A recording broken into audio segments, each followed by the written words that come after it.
Alexandra brought lunch, marked her territory in every group chat, and smiled at Julia like they were already friends. She mentioned 5 years together, exactly once per conversation. Robert said nothing. That was the problem. The first thing Julia noticed about the office was the smell, printer toner, someone's microwaved lunch, and underneath it all, the faint ghost of old coffee that had been burning on a hot plate for too long. She stood in the doorway of the open-plan floor with her tote bag slung over one shoulder and her laptop tucked under her arm, trying to look like she belonged there, like she had been walking into rooms like this her whole life, and it had never once made her stomach feel as though it were full of very small, very panicked birds. The second thing she noticed was the light. It came in sideways through the tall windows along the east wall, the kind of late-morning autumn light that turned everything it touched the color of old honey, and it fell across the rows of desks and the cluster of plants someone had arranged near the corner with a kind of theatrical beauty that felt slightly wasted on a Tuesday. She took a slow breath and stepped inside. Her name was Julia Reeves. She was 31 years old. She had spent 3 years coordinating projects for a mid-sized logistics firm in Portland that had eventually downsized its way into a much smaller version of itself, and she had driven 14 hours to take this job because her best friend Claire had told her over the phone that she needed to stop letting her life happen to her and start making it happen herself, which was the kind of advice that sounded obvious until you were actually standing in a strange office in a city where you knew exactly one person and your apartment still had boxes you hadn't opened. The HR manager, a brisk woman named Patricia with reading glasses perched at the end of her nose and the energy of someone who had long ago made peace with the fact that nobody ever read the onboarding documents, walked her around the floor and introduced her to people whose names Julia immediately lost track of. There was a woman named Diane who handled procurement and had a small succulent collection on her desk that she referred to as her children. There were 2 men named Mike, which Patricia apparently found funny and Julia pretended to as well. There was a design lead who typed very fast and didn't look up when they walked past, which Patricia didn't seem to notice or didn't consider worth addressing. And then there was the end of the east row of desks, where the light was best and the coffee machine stood on a low cabinet between the windows, and Patricia said, "And this is Robert Lane. He's been with us for 4 years. He's your closest point of contact for the project tracking system. So he'll get you set up." And Julia turned, and there he was. He was not what she expected, although she would have struggled to say what she had expected. He was somewhere in his mid-30s, with dark hair that looked like he'd run his hand through it once that morning and then stopped caring, and the kind of face that wasn't immediately striking but that you kept looking at anyway. The way you keep reading a paragraph that doesn't announce its importance but somehow sticks with you. He was looking at his monitor when Patricia said his name, and he looked up without hurry, the way people do when they're not easily startled. And he said, "Julia," as if confirming a fact he'd already been briefed on. And then he pulled out the chair beside his desk and said, "Sit down, and I'll walk you through the login." He did not smile with the particular brightness of someone who wanted to make a good impression. He just moved aside and made room for her, which was, she would think later, actually more welcoming than the brightness would have been. The system login took 11 minutes and involved 2 resets, a verification email that went to Julia's spam folder, and a brief philosophical discussion about why the IT department had chosen a password requirement that excluded special characters but required at least 1 uppercase letter and 1 number, which Robert explained by saying, "I believe they designed it specifically to humble us," without looking away from the screen. Julia laughed before she realized she was going to. It was the first real laugh she'd had all day, and it surprised her enough that she pressed her hand against her mouth for a second, which was the kind of thing she did when she was embarrassed by herself. Robert noticed. He didn't comment on it. He just slid the mouse across to her side of the desk and said, "Try the password now," and went back to typing on his own keyboard. She tried the password. It worked, she felt, for reasons she couldn't entirely explain, that the day had just become slightly less frightening. The coffee machine, he told her before she went back to her own desk, made an acceptable espresso if you hit the button on the left twice instead of once, which the manufacturer had apparently not intended, but which he had discovered by accident 6 months ago and had told no one else. "Why are you telling me?" she asked. "Because you look like someone who needs good coffee," he said, which could have been rude and wasn't, and then he turned back to his work, and that was that. She thought about it for the rest of the morning. The weeks that followed had the particular texture of new things, slightly overwhelming, rich with small details, full of the low-grade excitement of learning a place. Julia threw herself into the role with the focused energy she'd always brought to work, the energy that had made her good at her job, even when her job had been, in retrospect, making other people's disorganization look manageable. She built a spreadsheet. She color-coded the project calendar. She asked questions until she understood the answers, and then asked more questions, and Patricia told her after 2 weeks that she was settling in faster than anyone they'd hired in the last year, which Julia accepted with a nod, and then went to her desk and sat very still for a moment, feeling something warm and solid settle in her chest. Robert was in the next row. They were not close enough to talk without raising their voices, which meant they communicated mostly by message, and his messages were spare and precise in a way that Julia initially read as impersonal and gradually came to understand was just how he talked, that he measured words the way some people measure expensive ingredients, not stingily, but with care. He would write, "Draft looks good. Footnote on page 4 is wrong, rather than high. I looked over your draft, and I think it's really coming along, but I did notice one small thing." And she found, to her own surprise, that she preferred it. The first time they stayed late was a Thursday in her 3rd week. There was a quarterly report that needed to be finalized before a Friday morning meeting, and the data from 2 departments hadn't come in until 5 in the afternoon, which meant that someone had to stay and restructure the whole second section, and Julia volunteered because she was new and wanted to prove something, and Robert stayed because the second section was partly built on his projections, and because, as he said when she told him to go home, "I'm not going to make you do a bad job on something I built." They sat at the 2 desks nearest the window, the floor emptying out around them until it was just the 2 of them, and the orange glow of the streetlights coming through the glass, and the hum of the building's ventilation, which at night sounded less like white noise and more like the building breathing. At 8 o'clock, Robert's phone showed a pizza place that was still open and would deliver, and he held the phone up toward her and raised his eyebrows, which she understood to mean, "Do you want pizza?" And she understood herself to mean yes. And he ordered without asking what she wanted on it, because she'd told him 3 days ago, without thinking, that she didn't like olives, and the pizza arrived with no olives. They ate at their desks and kept working, and somewhere around the second slice Julia said, "What kind of music do you listen to when you work?"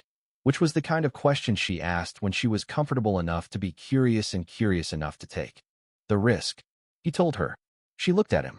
"You're serious?" she said. "About which part?" "All of it.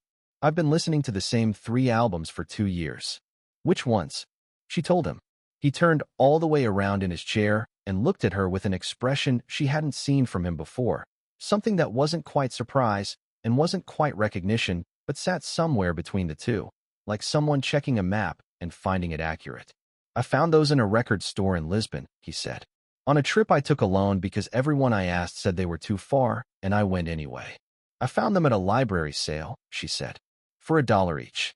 I almost didn't buy them because the covers were ugly." He laughed at that. It was the first time she'd heard him really laugh, and it was quieter than she'd expected and a little crooked, and something shifted very slightly in the room, or maybe not in the room, but somewhere less measurable. They finished the report at 11:15. It was good. She could tell it was good, and she thought he could too, though he expressed this only by saying, "This will hold up," before closing his laptop, which she had learned was approximately equivalent to high praise. Outside it was cold and clear, one of those October nights that smell like wood smoke from somewhere farther away than you can see, and they stood for a moment on the sidewalk before going their separate ways, not saying much, just breathing the cold air, and Julia looked up at the sky and thought that she had not expected this city to feel like this so quickly, like something that might fit. She walked home. She did not immediately sleep. She stayed late again the following week, and the week after that. It was not always the report. Sometimes it was other projects. Sometimes it was just that the work ran long and neither of them rushed to leave. They developed the small rituals of people who share a space regularly. She made the espresso the way he'd shown her and left one on his desk without announcement. He forwarded her articles about things she'd mentioned caring about, without comment, just the link, and she read them all. He told her about growing up in a small city on the coast of Massachusetts where his father had been a fisherman and his mother had been a librarian, and where he had felt, for most of his childhood, like someone waiting for a life that was happening somewhere slightly ahead of him. She told him about why she'd left Portland, which was not just about the job, but about the relationship that had ended 2 years before, and that she'd spent the time since then trying to outrun, packing her life into smaller and smaller containers until the container was herself, and she'd had to start over. He listened without filling the silence. She had never before understood how much of what passes for listening is actually just waiting for the next chance to speak, and how different the real thing felt. They were not yet anything that had a name. This mattered to her, and she thought it mattered to him. There was something careful about the way they moved around each other, deliberate in the way that people are when they're aware that something is fragile and they haven't decided yet whether to pick it up. She thought about him more than she wanted to admit. She thought about the way he looked at her when she said something he hadn't expected, the slight pause before he responded, like he was actually considering it. She thought about his hands, which were large and unhurried, the hands of someone who had grown up doing physical things and kept the memory of it even after years of desk work. She thought about this and decided not to think about it, which was, of course, a way of thinking about it more. It was on a Wednesday morning in November that Alexandra arrived. Julia was at the coffee machine, cycling through the double-press method, when she heard a voice behind her that was bright and musical in the way of someone who had learned to make their presence feel like a gift, and she turned to find a woman standing in the middle of the office with a neatly packed lunch bag in one hand and a smile that was warm and completely, utterly calibrated. She was beautiful in a particular way, tall and blonde and composed, with the kind of effortless presentation that suggested either a great deal of money or a great deal of effort or both. She was scanning the room in the practiced way of someone who had been in this room before and was checking that everything was as she'd left it. Her eyes found Robert's desk. Something crossed her face, relief or satisfaction. It was hard to tell. And then she walked toward him, and Julia stood with her coffee and watched. Robert looked up from his screen. He did not look surprised, but he did not look the way people look when they're pleased to see someone either. He looked the way people look when they've been expecting something uncomfortable and have braced for it. That tight, neutral expression that is not quite a smile. The woman set the lunch bag on his desk and said something low that Julia couldn't hear, and then she straightened up and her eyes moved across the room and landed on Julia with the precision of someone who had already identified her. She walked over. Her smile did not change at all. "You must be Julia," she said, and extended her hand. "Alexandra. Robert's mentioned you." Julia shook her hand. It was a very good handshake. "He's talked about you too," Julia said, which was not true in any specific way but seemed like the right thing to say. "Has he?" Alexandra's smile did something that was not quite brightening. "I brought him lunch. He always forgets to eat when he's deep in a project. You probably know that by now." She said it lightly, like sharing something fond and domestic. But the word probably had something in it, a small hook. "I've noticed he works through lunch sometimes," Julia said carefully. "Right?" Alexandra laughed. "You're clearly keeping an eye on him. Thank you for that, honestly." She touched Julia's arm briefly, warmly, and then she looked back toward Robert's desk, and then back at Julia with an expression that was entirely friendly and absolutely deliberate. "You're the one saving his reports," he said. "I'm just glad he has someone like you to help him stay organized." The phrase "someone like you" landed somewhere specific. Julia held her smile. "He mostly organizes himself," she said. "I just coordinate." "Oh, that's generous of you." Alexandra tilted her head. "Well, I won't keep you. It was so nice to finally meet you. I've been wanting to come in and put a face to the name." She said this as though it were the most natural thing in the world to want to visit your partner's office to attach faces to names, and maybe it was, and Julia couldn't find a specific thing to object to, and that, she would think later, was the point. She watched Alexandra walk back to Robert's desk, lean down and say something, wait until he nodded, and then leave, not hurrying, not looking back. Robert did not come over to explain or contextualize. Julia drank her coffee and went back to work and felt, very quietly, like the floor had shifted under her by about 2 inches, not enough to knock her down, just enough to remind her it could. She told herself she was being ridiculous. She had no claim on Robert Lane. They were colleagues who stayed late sometimes. They had good conversations. She liked him more than she wanted to, but that was her private problem and had nothing to do with a woman she'd never met bringing someone a packed lunch. She told herself this several times over the next few days with moderate success. What she noticed, in the days following, was small things. Alexandra's name appearing in the general channel of the department chat, which was strange because she didn't work there, but she was apparently connected through someone in the marketing division and had been added at some point, and no one had removed her. Comments on Robert's project posts that were warm and supportive in the way of someone staking a flag. So proud of you. This is why you're the best. The kind of thing that was intended to be read by everyone who was reading the thread, which included Julia.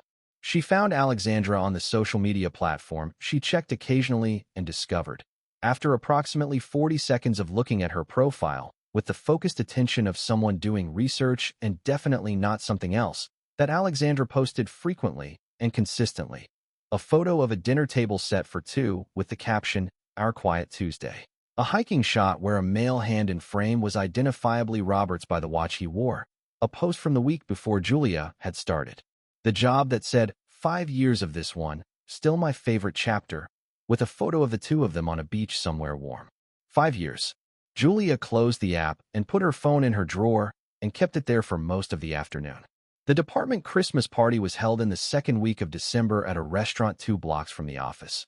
One of those places with exposed brick walls and Edison bulbs and a menu written on a chalkboard, the kind of restaurant that existed in every city and felt slightly different in each one. Julia wore a dark green dress that she'd bought in Portland and never worn because the right occasion had never materialized, and she arrived with Diane from procurement, who had already had 1 glass of wine at home and was in an expansive mood. The room was full and warm and loud with the specific brightness of people who have spent 11 months mostly talking about work and are permitted tonight to talk about other things. Julia got a drink and circulated and laughed at the right moments and felt, underneath it all, the particular awareness of where a specific person was in any given room. Robert was near the bar. He was wearing a dark blue shirt and looked like himself, which was, she had discovered, the most reliably disarming thing about him. He always looked exactly like himself, never performing or adjusting. He caught her eye across the room and lifted his glass slightly in the way of a hello that didn't require closing the distance, and she did the same. And then someone pulled her into a conversation about the Q1 calendar, and the moment passed. She did not immediately see Alexandra. She became aware of her the way you become aware of a change in barometric pressure, not seeing it, just feeling the room adjust. Alexandra arrived an hour in, which was timed. Julia understood instinctively, not to be early enough to seem eager and not so late as to miss anything. She was wearing red, which was either confident or a statement or both, and she moved through the room with the ease of someone who had made it her business to feel at home in spaces that weren't technically hers. She found Robert, of course. She put her hand on his arm and stood close and spoke into his ear the way people do in loud rooms when they want to seem private, and Julia watched without obviously watching and felt the birds in her stomach again, except they weren't excited this time. They sat, at some point, a group of them at a long table, and Alexandra sat beside Robert and across from Julia, which meant that for most of the meal Julia had a clear view of the two of them together, which was its own particular form of education. Robert was polite. He was not warm, she noticed. There was a difference between the way he listened to Alexandra, which was patient and slightly effortful in the way of someone doing something out of habit, and the way he listened to Julia, which was the full, still attention she'd come to recognize in their late nights together. But this could be the noise of a crowded table. This could be her reading what she wanted into the gaps. She was, she reminded herself, someone who was capable of seeing what she wanted to see. The moment came near the end of the evening. Julia was standing with her glass at the edge of the room, taking a small break from the density of conversation, when Alexandra appeared beside her with the naturalness of someone who had planned this. She smiled. She said, "I feel like we didn't really get to talk earlier." And she launched into something warm and casual about the venue and the food, and Julia responded in kind. And then Alexandra said, "Robert and I have been talking about taking a trip in the spring. We always used to go somewhere in March. It became a tradition. He gets so stressed in Q1, and it helps to have something to look forward to." She said this with the easy comfort of someone relating a simple fact, looking at Julia directly, her expression open and fond. "That sounds nice," Julia said. Her voice was level. She was proud of it. It's important, isn't it, to have those anchors. Alexandra sipped her drink. We've been talking about where we went for our first trip together. He still brings it up sometimes. How different it felt to do something like that with the right person. She paused just long enough. You know that feeling? I'm sure. Julia looked at her. Alexandra looked back, and her smile was kind and warm, and underneath it, like a blade in velvet, was the clear and unmistakable message of a woman who knew exactly what she was doing. Of course, Julia said. She excused herself shortly after. She put on her coat without being obvious about the speed with which she was doing it and stepped outside into the cold and stood on the sidewalk for a moment, breathing carefully, the way you do when you're telling yourself that you're fine and making a reasonable case for it. She was a third point in something that didn't need a third point. She had known, hadn't she? Or she should have known. There had been lunch bags and comments and 5 years on a beach somewhere warm. And she had known, and she had kept going to that office and staying late and drinking espresso made the wrong right way and letting herself feel things she had no business feeling. She was smarter than this. She had made this exact mistake before, in a different form, in a different city, and it had cost her things she couldn't fully name. She was not doing it again. She walked home in the cold and made herself tea she didn't drink and went to bed and decided, very clearly and with the focused calm of someone who has done this before, that she would be different starting tomorrow. She was different. She arrived at 8:15 instead of 8, which gave her time to settle before anyone was really there. She answered messages promptly and accurately and professionally. She stopped making 2 espressos. She did not linger at the end of the day to see if the work ran long. She ate lunch at her desk with her earbuds in, which was a universal signal, and she deployed it without apology. She was, in her own estimation, entirely professional, which was another way of saying that she had taken the part of herself that had started to come alive in this place and put it back in the drawer where it had been before, and she told herself this was wisdom and not retreat. Robert noticed within 2 days. She felt him noticing. There were messages that were slightly longer than they needed to be, as if he were looking for a door that had been left open and finding it shut. He said, "Are you okay?" once, in passing, with the low, careful delivery of someone who was asking a specific question while pretending to ask a general one.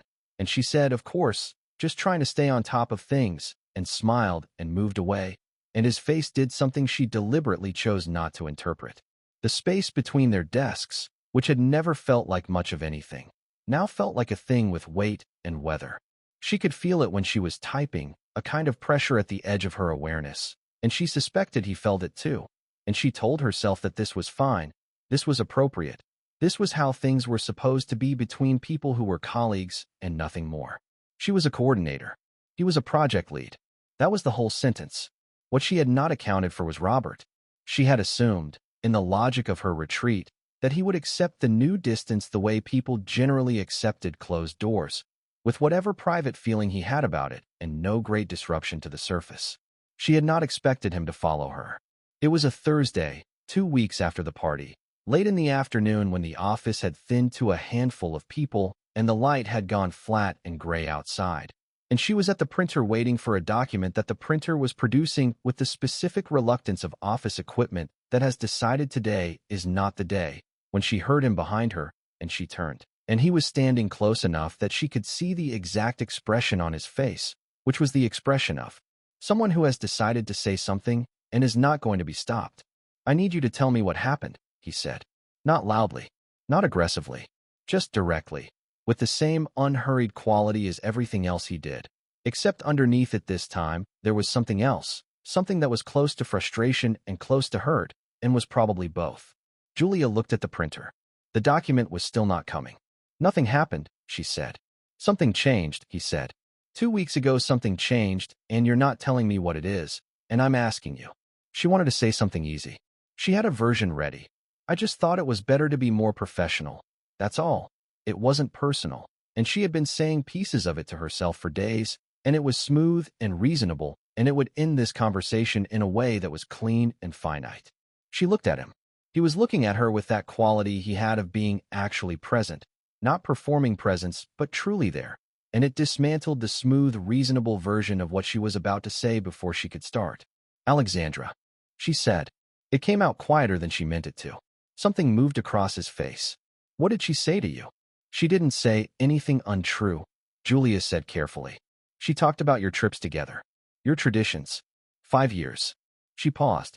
I thought I knew what I was doing, staying late and drinking coffee and talking about Lisbon. And then I remembered I didn't actually know what I was doing. I just hadn't been paying attention to what I should have been paying attention to. The printer made a noise. Neither of them looked at it. And I realized, she continued, because she'd started and she was going to finish even if it cost her something, that I didn't want to be someone's convenient emotional exception. I didn't want to be the person who was interesting to talk to in the office when things were complicated elsewhere. I've been that person, and it's a very specific kind of lonely, and I'm not doing it again. He was quiet for long enough that she thought maybe she'd said too much, exposed something that was better kept, and she reached for the document that the printer had finally produced, because if she was going to be embarrassed, she was at least going to have her paperwork. We broke up in September, he said. She stopped. Alexandra and I. We ended it in September. Before you started. She turned to look at him. His face was doing something honest and slightly uncomfortable, the face of someone telling a truth that should have been told earlier. She comes around, he said. She has trouble letting go, and I haven't been. I've been letting her, because it felt cruel to be hard about it. And because I'm not good at the moment when things end, I always wait too long to say the thing that needs to be said. He exhaled slowly. I know how that looks from the outside. I know the lunch bags and the comments in the chat, and whatever she said to you at the party looked like something very different from what it was. I'm not asking you to have known that, but it's the truth. Julia looked at him. She was not a person who trusted easily, and she had learned why the hard way, and she held this information carefully, turning it over, checking it the way you check a step before you put your weight on it. Why didn't you tell her to stop, she said. Because I didn't have a reason to give her that was strong enough, he said. Or, I had a reason, but I hadn't said it out loud yet. Not even to myself. The printer hummed behind her. Outside the window, the city was doing what cities do in the early dark of December, going golden and blue, full of its own indifferent life. That's a complicated thing to say, Julia said. I know, he said. I'm saying it anyway. She stood with her paperwork and looked at him and felt, underneath her own carefulness, the specific and inconvenient truth that she had spent 2 weeks trying to close the door on something that had not actually stopped existing just because she'd closed the door on it, and that the closed door had not felt like protection but like loss, and that she was, despite everything she knew about herself and her history and the very good reasons she'd accumulated for being cautious, standing here, wanting to believe him. She was marking territory, Julia said. You know that? Yes. You let her. I know. That's not small, she said. No, he agreed. It's not. He said it without defense, which was the thing she hadn't expected, no qualifying, no explaining it away into something easier. Just, no, it's not, like someone accepting the full weight of a fact rather than negotiating with it. She had learned, in 31 years of being herself, that people very rarely did that, and when they did it meant something. She didn't say anything for a moment. The document in her hand felt faintly absurd. I need to think, she said finally. He nodded. He didn't push. She walked back to her desk, and he walked back to his, and the charged silence between them was different now. Still there, but changed in its quality, less like a wall and more like whether that was passing, she thought. She was good at thinking when she let herself do it without interference. She thought about what he'd said and how he'd said it, and what she knew about him from 3 months of close proximity.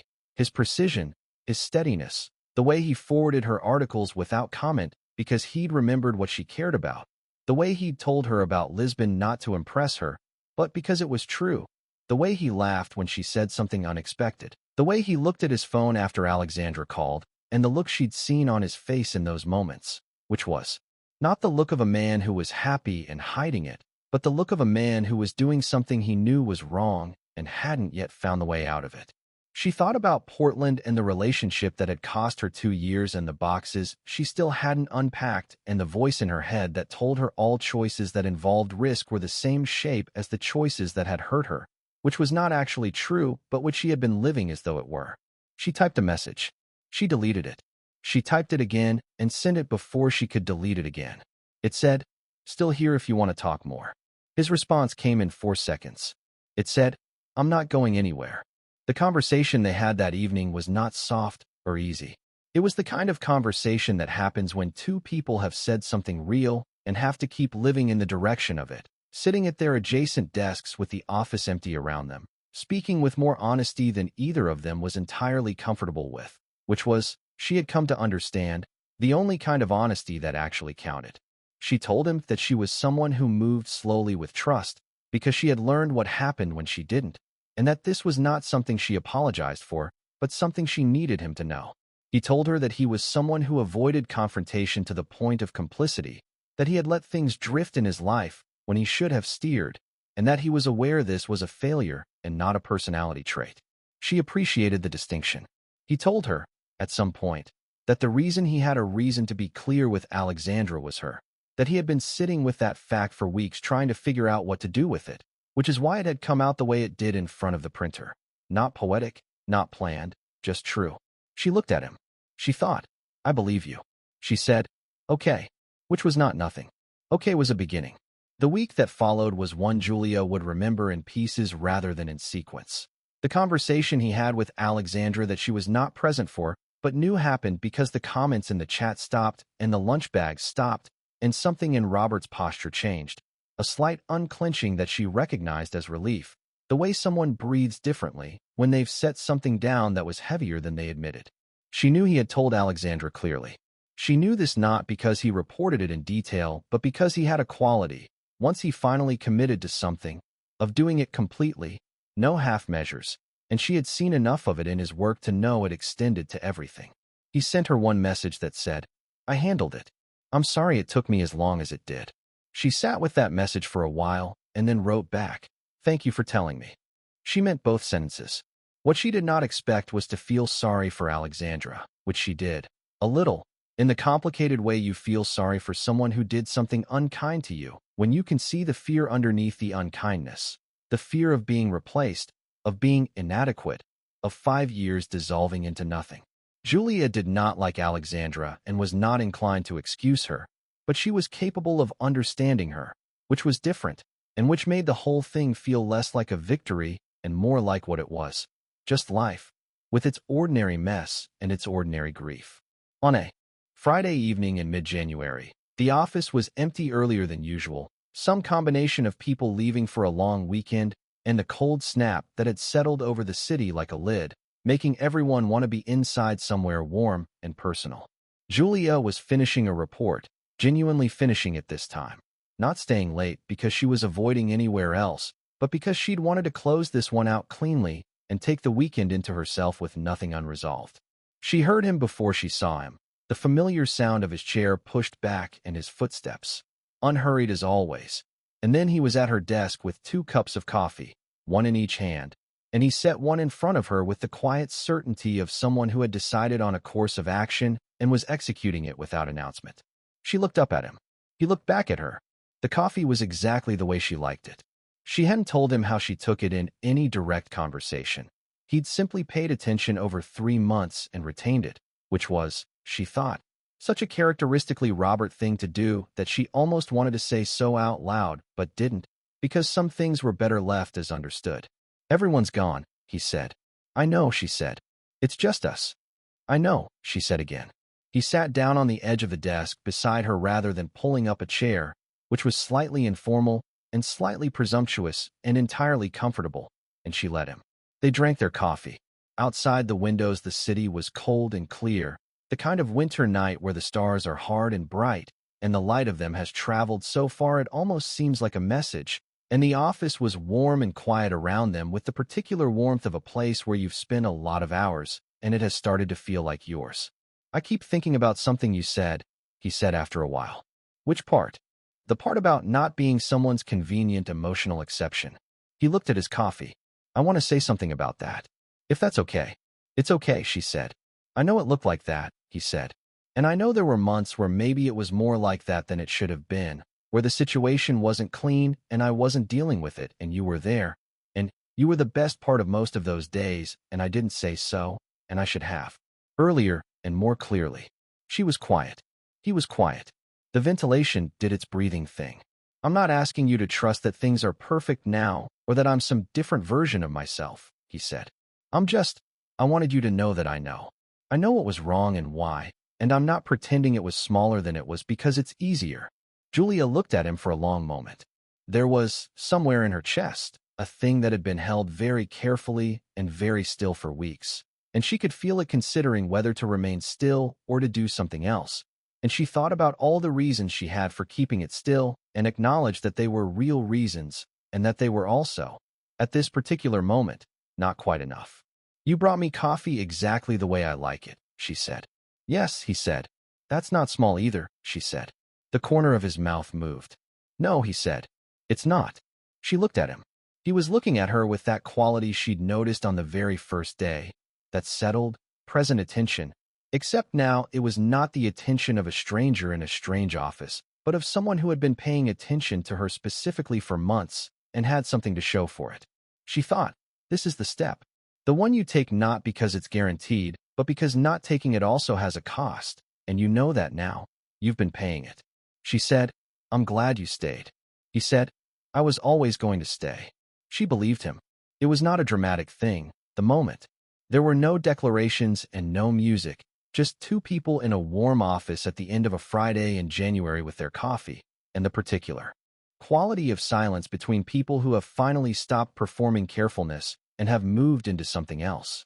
He reached over and took her hand, not quickly, with that unhurriedness that was one of the things she had liked about him from the start, and she let him, and they sat like that for a while, not saying much, watching the city out the window, which was doing exactly what it always did, enormous and indifferent and beautiful, entirely unimpressed by the small human moment happening 2 floors above it.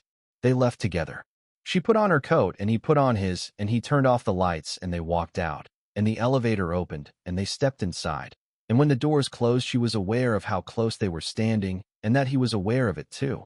And she thought that there was something about small enclosed spaces and the particular proximity of people who have been circling each other for months that made everything very clear very quickly. He held the lobby door open for her. Outside it was cold enough that her breath made a small cloud in the air, and the street was quiet with that particular Friday night quiet that doesn't mean empty but means settled, the city exhaling after its week. He took her hand again on the sidewalk. Not tucked away or casual, just held, openly, in the cold January air where anyone walking past could see it, which was not nothing, she knew that, which was in fact exactly the kind of thing that mattered to her, because she had learned that the difference between someone who kept you quietly and someone who kept you genuinely was precisely that, whether they held your hand on the sidewalk where people could see. She looked at him. He was looking straight ahead, slightly smiling, the crooked smile she'd catalogued on the first night they stayed late, and still liked more than she wanted to admit. "Where are we going?" she asked, because they had been walking and she didn't know in what direction. "I don't know," he said. "Somewhere." She laughed. "That's your plan." "My plan," he said, "is this. The rest is geography." She thought about that. She thought about Portland and the boxes she hadn't unpacked and the version of herself that had driven 14 hours to a city she didn't know because her best friend had told her to stop letting her life happen to her. She thought about what it felt like to arrive somewhere and find that it was, unexpectedly, home. She kept walking. His hand was warm in hers. The city was enormous and cold and full of its own life going on in all directions. And she was 31 years old, and she was somewhere new. And that felt, for the first time in a long time, less like a risk and more like a beginning.